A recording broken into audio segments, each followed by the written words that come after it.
pools, so you should have enough games even if you can't play friendlies. Okay. Dudutsai versus Tichinde right now then. So Tichinde, he's a Rhode Island Marth player. Tichinde is a very good community figure because he has a truck filled with 8 TVs. He can make the Smash Fest. 9 TVs. Okay, but Sai with this really good 3-hit combo, but Tichinde gets out of it. Tishinde's spacing is really good. I think in terms of like execution and tech skill, he's got a lot of practice. But that forward smash on shield. That was really risky. Yeah. Both of these players, I know Sai really likes to throw out the forward smash, so you might be seeing a lot of those this set. It's a bit of a trap, yeah, for sure. If you try to like jump into it or like if you miss space, it's devastating. Yeah, I mean it's a little hard to punish as well, sort of like Falco's. Yeah.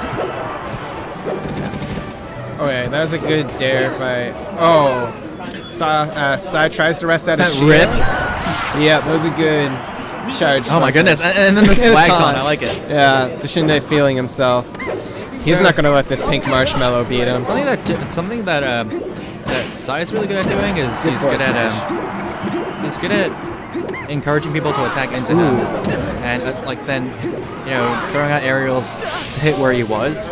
So I feel like Marth's one of his good pokes in this matchup is like short up forward air, but also down tilt. So if he can, you can swat Jigglypuff out of the air. Generally, like you're not really gonna get too many combos on her. Her goal is just to zone her the entire time.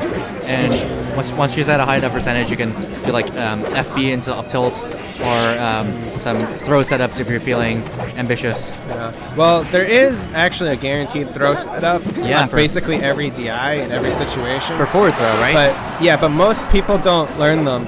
But it's because it's very difficult, but it is good. So if I remember correctly, Marth can get a tipper off of every single hit of a forward, every single possible DI for a forward throw around 60%. I think.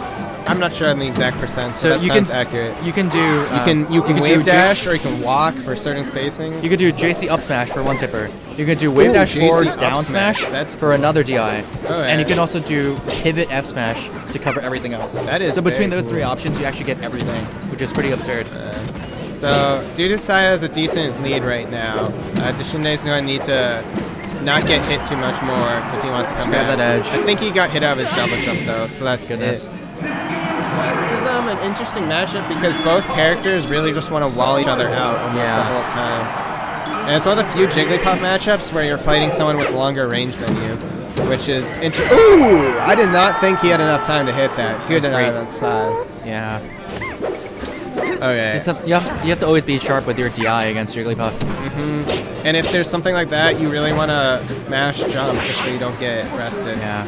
I think I would want to see Tichinde throwing out F smash a little bit less. Like, I understand the urge to, but it can very severely cost him. I think Sai's already established that he's willing to shield a forward smash into jump rest, which is devastating if it hits. And even if you can't, if the Marth space is a bit better, you can still get a free aerial, which often leads into not just stage control, another hit or 2. I think if Dudutsai were playing against like a Marth that he feels like he might struggle against, if he had a lead, I think he would just like take to platform, take to the edge, and maybe like bait out reactions and milk percentage that way. It's a pretty good tactic. And Marth is one of the characters that struggles with that the most, right? Marth is probably not. He's probably not as good at dealing with it as Spaceys, but because he has such the large disjointed hitboxes, such as down tilt, that are relatively safe, he can try and use those moves to. Oh, that's a that's a cute little wait by Sai trying to catch Tichinde jumping or hitching a button, but it's kind of funny that did not fall for it. It's kind of funny that shielding can be like I don't know, like a resource for time. Yeah, because that's an interesting thing in this game, right? Your shield keeps depleting. It depletes, right. So if you just wait, like, it's shield pressure. In other fighting games, you could just, like, hold back perpetually, and there's no real penalty for that. But for melee... you will take chip damage. But in this game, having your shield broken is much worse. Sai taking the 2-0, very good play by his Jigglypuff. Yeah. Up tilt rest.